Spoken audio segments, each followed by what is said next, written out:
Good morning guys. Hello mga idol, mga ka-Facebook, mga ka-reels. Ako.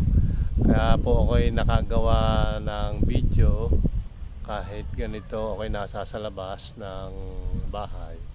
Kasi nakita ko yung post ng isa sa mga friend ko na halos magtumbling na at aakyat na daw siya sa puno ng niyog. Abangan niyo po yun. Pag-akyat niya sa puno ng niyog.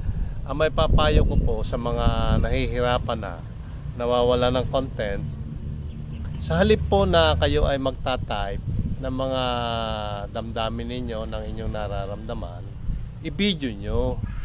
Yun lang ay may content na kayo. Hindi kayo mauubusan ng content araw-araw.